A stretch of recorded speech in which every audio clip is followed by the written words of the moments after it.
అందరికీ ఎలా ఉన్నారు? నేను మీ టోక్యోలో తెలుగు అమ్మాయిని. లాస్ట్ వీడియోలో చూసినట్టయితే ఫూజీ మౌంటైన్ దగ్గర బెస్ట్ స్పాట్స్ ఏమేమి ఉన్నాయో చూసాం కదా. ఎవరైనా ఆ వ్లాగ్ మిస్ అయితే తప్పకుండా చూడండి. ఇప్పుడైతే మేము ఫస్ట్ బ్రేక్ఫాస్ట్ త్వరగా చేసేసి చెక్అవుట్ చేయాలి, ఎందుకంటే ఆల్మోస్ట్ టైం అయిపోయింది. ఇప్పుడైతే మనం ఫూజీ మౌంటైన్ దగ్గర ఉన్న ట్రెడిషనల్ జాపనీస్ విలేజ్కి వచ్చాము. ఫూజీ మౌంటైన్ చుట్టూ 5 లేక్స్ ఉంటాయి. అందులో ఒక లేక్ పేరు సైకో లేక్. ఆ సైకో లేక్లో ఉన్న విలేజ్కే మనం ఇప్పుడు వచ్చాము. ఇక్కడ ఫిషెస్కి మనం మేత కూడా వేయచ్చు, అది కాకపోతే అక్కడ కొనుక్కోవాలి.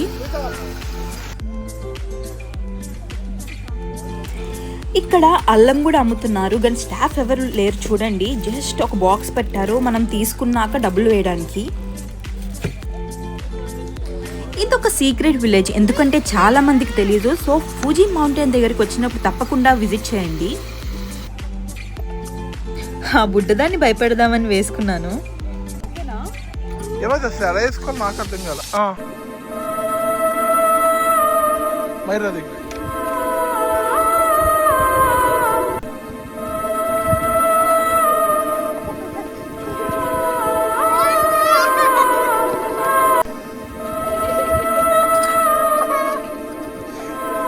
ఇంగ్లీష్లో ఉన్న రూట్ మ్యాప్ కూడా తీసుకున్నాను, అసలు ఇక్కడ చూడ్డానికి ఏమేమి ఉన్నాయో అని. ఇదంతా పైకి వెళ్ళే రూట్ మ్యాప్ అండ్ న్యూ ఇయర్కి సింబలైజేషన్ ఇది ఇలా తయారు చేసి పెడతారు. జపాన్లో చాలా టూరిస్ట్ స్పాట్స్ ఏంటంటే డాగ్ ఫ్రెండ్లీగా ఉంటాయి. చిన్న చిన్న క్యూట్ పప్పీస్ని వేసుకుని భలే వస్తారు అందరూ. ఇక్కడ మొత్తం 20 హౌసెస్ ఉన్నాయి. ఇవి కొన్ని షాప్స్ లాగా, రెస్టారెంట్ లాగా, మ్యూజియం లాగా కన్వర్ట్ చేశారు. మీకు ఎందులో ఇంట్రెస్టింగ్గా ఉన్నవి చూపిస్తాను. ఫస్ట్ షాప్లో అయితే ఇక్కడ మందు అమ్ముతున్నారు. ఈ జపనీస్ ట్రెడిషనల్ ఆల్కహాల్. ఈ ఐటమ్స్ చూస్తే చిన్నప్పుడు ఎగ్జిబిషన్ దగ్గర బూరలు కావాలని ఏడ్చేవాళ్ళం కదా, అది గుర్తొచ్చింది నాకు. ఈ ప్లేట్స్ లో పెట్టినవి నిజమైన తినే కేక్స్ లా ఉన్నాయి కదా, కానీ కాదు. లోపల కేక్ ఎలా ఉంటుందో మనకు తెలియాలని ఆర్టిఫిషియల్ గా తయారు చేసి పెడతారు. ఇక్కడ ఏంటి వంకాయలు పెట్టారని చూస్తున్నారా? జపనీస్ వాళ్ళ నమ్మకం ఏంటంటే మౌంట్ ఫూజీ గద్ద వంకాయ వల్ల న్యూ ఇయర్ కి గుడ్లకు వస్తుందంట. వంకాయ గద్ద వల్ల గుడ్లకి ఏంటా అని మీరు అనుకోవచ్చు, నాకు అర్థం కాలేదు సార్. కానీ దీనికి కూడా ఎక్స్ప్లెనేషన్ ఉంది. మౌంట్ ఫూజీ జపాన్ లో టాప్ కాబట్టి మనం కూడా టాప్ లో ఉంటామని. అండ్ గద్ద చాలా తెలివైంది కదా. అండ్ వంకాయని జపనీస్ లో నసు అంటారు. దానికి ఇంకో మీనింగ్ అంటే ఎందులోనా సక్సీడ్ అవ్వడం. ఎంతమంది అయినా పట్టుకోవచ్చు అన్నారు. సో నేను మోక్షిత్ని కూడా ఎత్తుకున్నాను. వాడినైతే దాన్ని అలానే చూస్తున్నాడు. దూరంగా పెట్టి చెయ్యి, వాళ్ళ దగ్గర పెట్టుకో, వాళ్ళ చెయ్యి దూరంగా పెట్టు.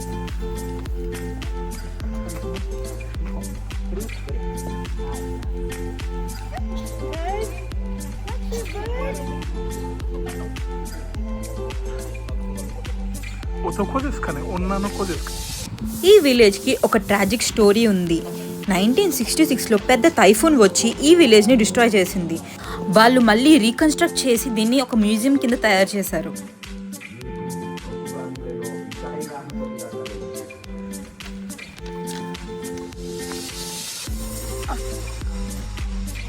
ఇవి ట్రెడిషనల్ జాపనీస్ హౌసెస్. ఇప్పుడు ప్రెసెంట్ చాలా చలిగా ఉంది కాబట్టి ఈ బ్లాంకెట్ కింద కూర్చుంటే చాలా వార్మ్ గా, చాలా సమురాయ్ అండ్ కిమోనో కాస్ట్యూమ్స్ కూడా రెంటల్ గా తీసుకుని వేసుకోవచ్చు. అవి ఒక ట్రెడిషనల్ జాపనీస్ డ్రెస్సెస్.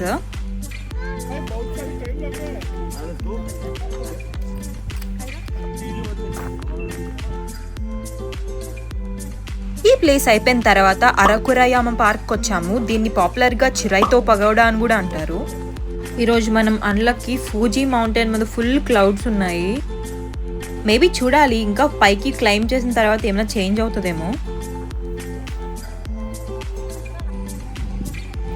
ఇక్కడ పార్కింగ్ అయితే చాలా లిమిటెడ్గా ఉంది. సో మనకి ఇక్కడ దొరకపోతే దూరంగా పార్క్ చేసుకోవాలి. ఇదొక మెయిన్ టూరిస్ట్ స్పాట్. సో చాలా మంది ఫూజీని చూడడానికి one of the main attraction. ఇక్కడ నుంచి కరెక్ట్గా పైకి వెళ్ళడానికి 398 స్టెప్స్ ఉన్నాయి. నాకైతే తిరుపతి కొండ గుర్తొచ్చింది అలా ఎక్కుతూ వెళ్తే. తిరుపతి స్టెప్స్ అయితే ఇంకా 3000 అబౌవ్ ఉంటాయి. సో అది ఎక్కిన వాళ్ళకి ఇది చాలా ఈజీ. పైకి వెళ్ళడానికి 2 రూట్స్ ఉన్నాయి. ఒకటి స్టెప్స్ ఎక్కడం, ఇంకోటి ఏమో రోడ్ కూడా ఉంది హైకింగ్ చేసే వాళ్ళకి లేదా సైకిల్స్ మీద వెళ్ళే వాళ్ళకి.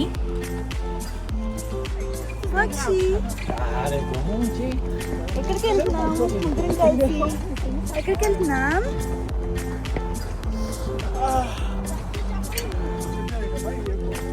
और मोटा हो जाएगा। ఏదో ఒకలా అయితే కష్టపడి గుణ ఎక్కేశాడు.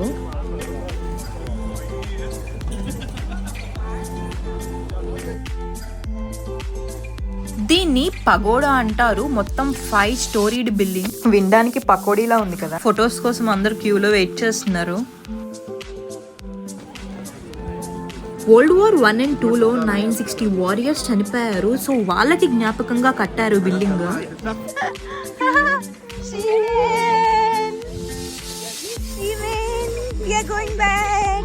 జపాన్ లో మనకి చాలా వరకు పొలైట్ గానే ఉంటారు అందరూ, కానీ కొంతమంది ఉంటారు చాలా రూడ్ గా బిహేవ్ చేస్తారు. ఇక్కడ టాయిలెట్ ఏరియాలోకి వెళ్ళినప్పుడు స్టాఫ్ మాత్రం చాలా రూడ్ గా బిహేవ్ చేశారు. మేబీ స్ట్రెస్ వల్ల అనుకుంటా.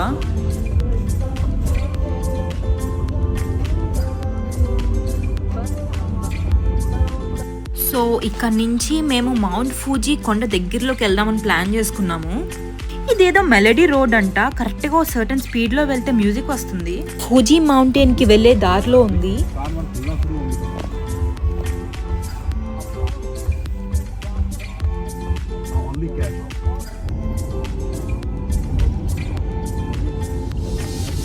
పైకి వెళ్లే కొద్దీ ఆల్టిట్యూడ్ పెరుగుతుంది కదా, సో చలి కూడా ఎక్కువైంది.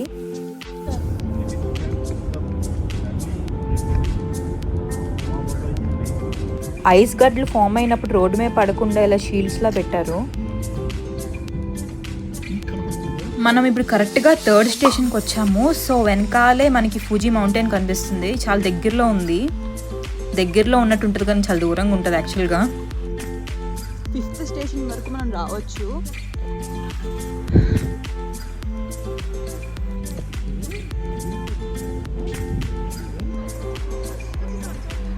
వ్యూ చూడండి గాయస్.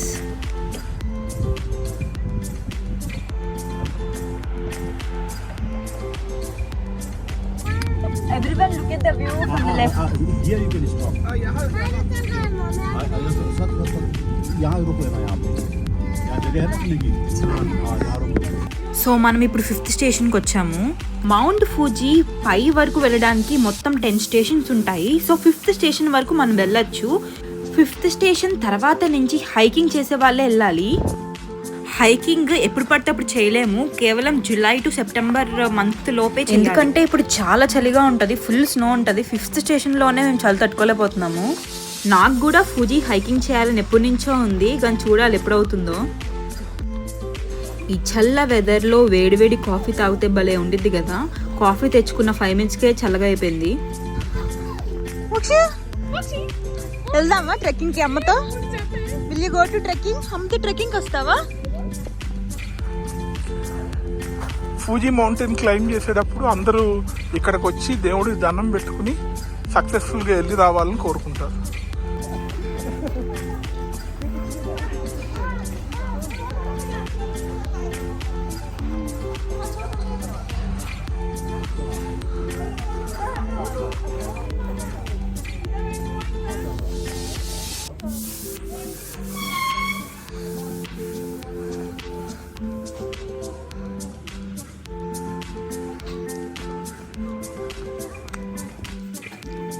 ఇక్కడ ఫూజీ గుర్తుగా షాప్ చేసుకోవడానికి చాలా గిఫ్ట్ ఐటమ్స్ ఉన్నాయి. నాకు ఈ బాటిల్ చాలా నచ్చింది.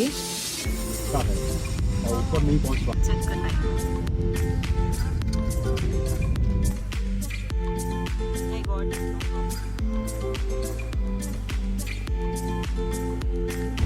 సో లగేజ్ మార్నింగ్ చెక్అవుట్ చేసినప్పుడు ఎలాగో కార్లో పెట్టేసుకున్నాను కాబట్టి, సో ఇక్కడ నుంచి టోక్యోకి డైరెక్ట్గా వెళ్ళిపోతున్నాము.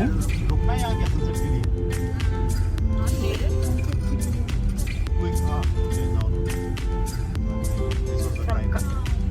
టోక్యో 7 PM అలా రీచ్ అయిపోయాము.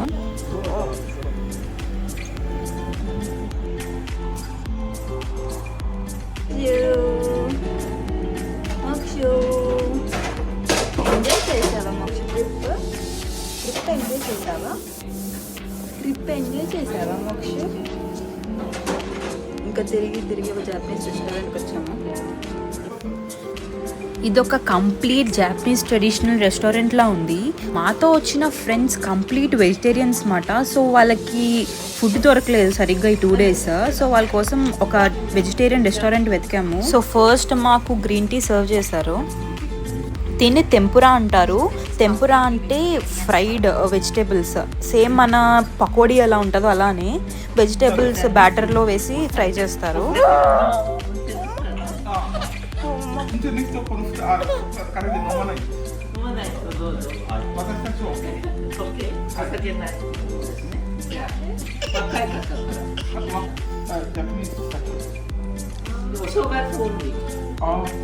న్యూ ఇయర్ స్పెషల్ అంట. చిన్న వాళ్ళకి చిన్న కప్లో, పెద్ద వాళ్ళకి కొంచెం పెద్ద కప్లో సర్వ్ చేశారు.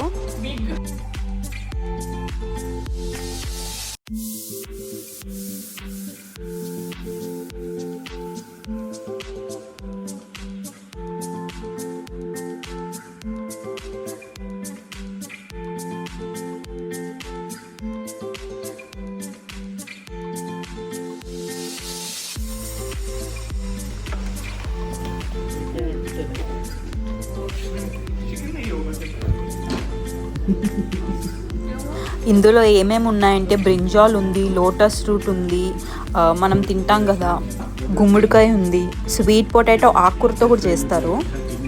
నాది నాన్ వెజ్ సెట్ కాబట్టి రొయ్య కూడా ఉంది. ఇది ఏంటంటే పఫర్ ఫిష్ తో చేసిన ఫ్రై, మీకు తెలిసే ఉంటుంది, చాలా జాగ్రత్తగా కట్ చేసి తయారు చేస్తారు. సో ఫస్ట్ మిసో సూప్ తాగాను. ఈ చలిలో చాలా హాయిగా అనిపించింది. ఈ సూప్ లో ఆల్చిప్పలు కూడా వేశారు. మేము ట్రిప్కి వెళ్ళింది 2 days అయినా ఏదో లాంగ్ ట్రిప్కి వెళ్ళినట్టు అనిపించింది. సో సరదాగా అందరం మాట్లాడుకుంటూ అక్కడి నుంచి బయలుదేరిపోయాము. ఇంకా డిన్నర్ చేశాక ఫ్రెండ్స్ ఇక్కడ దగ్గరున్న రైల్వే స్టేషన్లో డ్రాప్ చేస్తారు. ఇక్కడ నుంచి ఇంకా ట్రైన్లో ఇంటికి వెళ్ళిపోతున్నాము. సో ఈ వీడియో నచ్చింది అనుకుంటున్నాను. నచ్చితే లైక్, షేర్ అండ్ సబ్స్క్రైబ్. మళ్ళీ నెక్స్ట్ వీడియోలో కలుద్దాం. అంతవరకు బాయ్ బాయ్ బాయ్.